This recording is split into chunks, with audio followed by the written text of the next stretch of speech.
So, how should people be thinking about this so they have enough safety and security? They have enough in the bank for if something goes bad in the economy. They've saved enough, but also they're not just overspending as well. Because some people who have the personality where they just spend, Yes. then they go into debt, right? So how do we balance money so that we have enough for, the future and we're not in debt? So that's I'm so fascinated with couple counseling and sometimes family counseling. We're trying to have balance. That's what's so beautiful about humankind. Somehow the spender gets married with moneymaker. Right. Right. Someone's making all the money and someone loves to spend it all. Right. And so they come in and this person is spending so much money. No, you're making too much money. So you have no time for me. That's why I'm trying to get the stress out by spending money. Wow. So you have to have the balance. That's where Zen comes in. Interesting.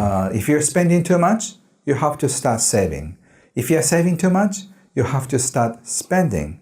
So the prescription I give to each client is different. For some people, the savers, I said, withdraw $1,000 and spend it for nothing in 24 hours. They probably freak out like, No, they are okay to the withdrawing part. And so the next few days, a week later, they came back and said, Ken, I withdrew $1,000. I didn't spend it. But I spent like $20. Oh, man. Because they cannot waste their money. It's against their constitution. I know people like that. So what should people be spending their money on? Right. So they don't feel like I'm just blowing money and wasting it. I know. So like a moneymakers, they think, is this a good investment? Yes. So don't think about it because just enjoy the money flow. You can give it to people. You can throw it away on the floor because somebody's going to pick it up and make somebody very happy. So you can be creative with money. But we are taught from a young child childhood that you have to take care of money well. Just what if you just throw your $100 bills on the street? What would your mother say? Right. Right. So, but for exercises, I tell people, can you throw away your money? And so they show me the expression as if I'm saying you're gonna die in 10 minutes. Like, wow. They're going like, So I enjoy it so much. What happens with your clients when you say, okay, go spend a few $100s a day or leave money out on the table for someone to pick it up, and you do these experiments? What do these individuals say afterwards, a month later, a year later, about giving their money or spending it, not all of it, but some of it in these experiments? So they realize how much attachment they had toward money. And it's in here. And by the way, my finding shows that the saver type, the people who have attachment for money, tend to have this problem physically.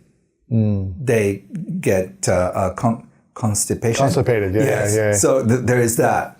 So they have a hard time letting go of money. And their waste, their food. Because they're attached to it. What happens when we are attached to money? I think the flow of energy gets stopped.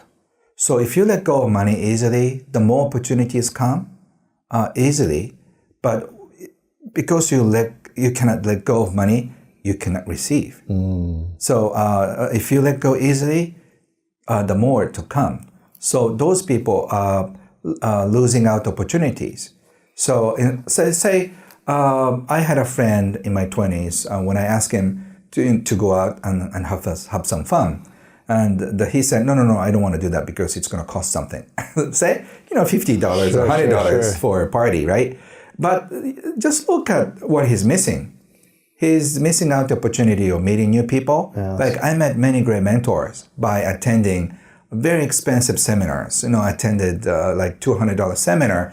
At the time, it felt like $1 million. Yes. But since I was the only student at the time to attend a business seminar, everybody loved me. So $200. Oh, it's so cool that you're here with all these older people and you decided to show up. Let's Right. mentor you. Yeah. So I was like a little toy. Like, okay, I want to just play with you. So so that was a great investment, for example. So if you let go of money easily, you get so much. So why don't you think of letting go of money and also as a almost like a shopping for your memories? Shopping for memories. Yeah, because I didn't have to fly. I'm going around the world this time. I'm just meeting up a lot of people. It costs some money, right? But by spending so much money on hotels and airplane, look what I'm having. I'm having such a great time. Yes. And You have experiences, life memories. yeah, so when I'm in a senior home sometime in the future, I think of having this conversation with you and meeting up a lot of great people in the world. So I have full of memories. So if you don't spend the money, you don't get all the fun memories. Right. And what happens to people when they speak bad about money? They complain about it. They live in scarcity. What happens? Yes, that's a good question. So think of money as a person. I always ask, I talk to thousands of people all the time and just ask a big audience, how many of you love money? If it's a business seminar, they say yes. And then my next question is, how many people do you think money loves you as much? And then say, I love money, but I don't know if I'm being loved by money. But feelings must be mutual, right? It's the same thing with a relationship. Even if you love him so much, if you don't get the same amount of love from the other part, it doesn't mean anything. So you have to love your money, and your money has to love you. But if you speak bad about money, what would you think? Or you speak bad about people who have money, Yes. then why would money love you in return? Yes. So exactly. Thank you for answering me. Yeah. So that's exactly what I want to say. If you want to be in love with money, you have to be, you have to respect your money as your best friend or your love of your life. So love on money can love you back. So what are the best ways that we can start respecting our money better so that our money loves us more and wants to bring more friends? I always ask my money where it wants to go. Really? Yeah. So what do you mean? You have like a few $100s in your hand and you say, where do you want to go? Yeah, the other day I got a big Check. check from overseas. That the book I wrote 18 years ago. It's about $10,000. And then, thank you, money. And I asked money, do you want to stay with me or do you want to go somewhere? And the money said, I hear it in imagination. The money says, I want to go to Cambodia to help kids. Wow. And then I remember there is a friend of mine who is doing an orphanage in Cambodia. So that $10,000 is helping kids for fruits and the electricity and the rent for a whole year, like 36 kids. So, and that $10,000 I could have used for something else, but I have already enough. So by asking the money where it wants to go, it went to the right place to bless the kids. So I'm so blessed with happy money. So if I start doing that, the more money comes in. So more money comes in from the world, and I've written 200 books. So like book royalties come from everywhere. So almost like every few other days, I get money from somewhere. It's amazing. Yeah. So I ask money, where do you want to go? And then I want to take your family out for dinner. That's good. So we just go. So it's not. I'm not saying that you should spend your money for somebody else. It could be I want to buy a car or whatever that is. So so if you can have some distance from money, instead of like this is all my money, you can be free from money. Because what happens to someone who has so much extra money at the end of their life and they don't spend it? What do you think about that? Because a lot of people have a lot of extra, but then they pass it down to their families or they put it in trusts and then they give it out to charities. What's your thoughts on that? I'm just saying that they're missing out a huge thing. They could have seen what your money could have done. The impact. Yeah, my mentor, one of my mentors is Junki Yoshida, who is the founder of Yoshida Gourmet Sauce in Portland, Oregon. And he donated something like $8 or $10 million worth of state to Children's Hospital. Wow. And he's in his 60s, so or early 70s. So he's still alive, right? He experiences it. Right. I mean, usually I hear when you pass away, that goes to something, right? But he donated the big house that all their kids grew up on, donated the huge mansion to the hospital. And I asked him, if I were you, I want to live as long as I'm alive, and then when I die or my wife dies together, that can go. And he said, I wanted to see how my money or how my house is helping kids while I'm alive. Don't you think it's selfish? Yeah. No. I think you have all the rights to see how your happy money can help others. Right. So if you just hoard your money and then die without doing anything, you are missing out the most fun because you have such an impact. You could have an impact for other people. Yes. And I think that's a reward for making so much money. Right. What is the vision for your money life for the rest of your life? Do you want to die with zero? Are you trying to give more of it away? Are you trying to make more? Are you trying to make your container bigger? What's your vision? Yeah, I may surprise you, but I'm a money indifferent type. You're neutral. I'm not really interested in money. Really? Yeah, because I'm not interested in growing my money because I have already enough and I make enough. So I'm not interested in money, even though I'm regarded as a money guru, because money flows enough and goes out enough. So I don't have a goal. I don't have any attachment. Sure. And as I said, even if I lose everything, my friends would take care of me. Right. So I don't have any thing. But for humankind, I have a vision. I hope in 20, 30 years, or while I'm alive, I want to see human being can be free from money or money worries. That's why I'm doing my work actively in the world, because I don't need to get something out of people. I'm just here to share. Yes. And if you know how not to worry about money, you are going to do something else. So my question to the viewers and friends is that if you don't worry about money, just even the slightest bit, what would you do? What is a project that you want to start? And that is something you have to go right away. Yes.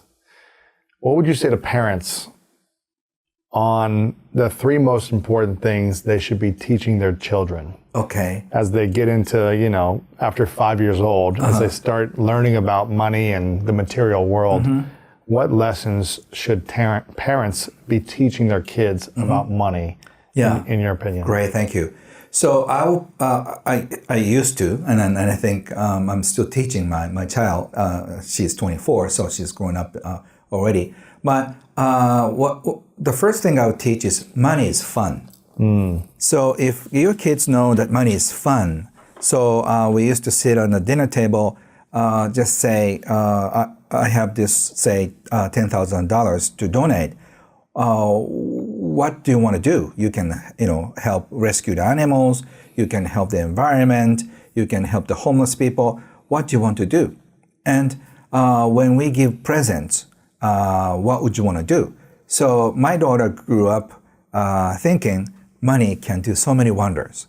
So if all our kids learned money is a magical wand to make people happy, I think people are more excited about getting the money. So they have no negative ideas about money.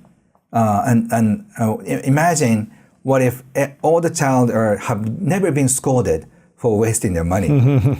I think we'll be so stress-free, because a lot of worries come from the need for survival, and it's attached to money. Right.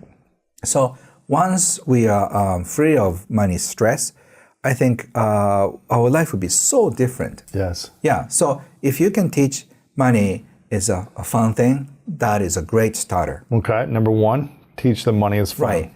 And also, I want you to teach your kids about money and emotions, because those things are not taught at school. Because even though your child is grown up with positive attitudes, your friends may not. So they're trying to compete with you of how much they have, allowances, or like, this is my new iPhone something, yes. or like, this is my sneakers, Yeah. or whatever that is. And then people try to manipulate you Yeah. with emotions. So if you start teaching, you feel bad about money, you feel ashamed of money, you feel guilty about around money. We all feel some emotions. Yes. So if you start teaching emotions about around money, I think your kids will be emotionally free from money stress. Yeah, they won't be comparing themselves to others who have more. Right. They'll feel good about themselves. Right. Yeah. And I think related to that, I probably share. Once shared with my daughter. I'm not the wealthiest man in the world. I have enough money, but I don't call myself, the tycoon or whatever that is. Right. I don't have a private jet, right? So, but I'm financially independent and free. So I teach my daughter that about money, emotions, and at the same time, I have a lot of emotions too. Sometimes I feel guilty. Sometimes I feel shame. Really? Yeah. Around money or around? Yes, around money or everything. Why do you feel guilty or ashamed? Like say, all my students have less money than I do. So sometimes sometimes I feel I'm taking advantage of other people, right? I don't need to get money. So sometimes I do seminar for free. Sure. But anyway, so I feel shame, guilt around money. So I share that with my daughter. How do we eliminate those negative emotions? Like, how do you get rid of those? You cannot. Really? Because it's human nature. As long as you live, say you're very happy, but if the person right next to you is crying, you feel bad. You feel sorry for her. So sometimes you may feel about guilt for being happy. So sometimes I feel guilty when my friends, author friends, saying, "Ken, my books are not selling well."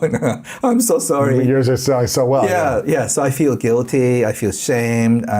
So many things. So I'm teaching my daughter that this is very natural. Gotcha. But the bad things happen if we try to manipulate our feelings by compensating, working hard, by saving what. So I'm just joking. If I could become a prime minister of Japan, I'm going to print every note of banking note said, making too much, worrying too much, and spending too much can be hazardous to your health. I like that. That's good. Okay, so the first thing to teach your kids is money. Money is fun. You can make people happy with it. The second thing is to learn about money and emotions. Yes. That these things are natural to have emotions around it. The third thing, the parents should teach kids about money. More you give, more you receive. So you don't have to work so hard to get the money. But if you want to get more, you have to give more. And to do that, you have to be loved by people around you. You have to have many friends. So to do that, you have to have a good relationships with people. So relationships are everything. And in North America, it's very individualistic. So you eat your own food, you eat your own thing, and since you're 5, you're so used to taking examinations. You never had examinations with 3 of your best buddies and coming up with the right answer. Yeah. I think we should, but it's so individualistic. So you cannot talk with your friends while you're having an examination. You can't collaborate. Right? Yes. Hey, Bill, what do you think? Number 3. Okay, thank you. It doesn't work that way. And then it's up to your 20s and 30s. So especially in North America, everybody seems isolated because you cannot talk about your sexual problems or financial problems, your emotional problems with your best friends. So you hang out and go for a glass of beer and just watch the sports. Yeah. But you're missing out the most quality moments, which is share your problems, because your best friend may have the exact problem. I know, you might have a deeper connection. Right. Yes. So you have to really have this mentality of being supported by friends. So do more and receive more. So by hearing that, you don't have to worry about taking advantage of other people. Something is not fair. The rich is doing something bad. It's nothing. It's not over your problem. You focus on what you give and what you share, and then you receive. Right. So as long as you know the rule, you can focus on what you give. Yes. And so attached to that, I teach my kids to follow your heart. So just follow your heart, that is a guidance. So if you can find your happiness on your own, you can really focus on what you want to do. Because you don't really care what other people think or how successful I need to be. So if you have that mentality, you can enjoy every moment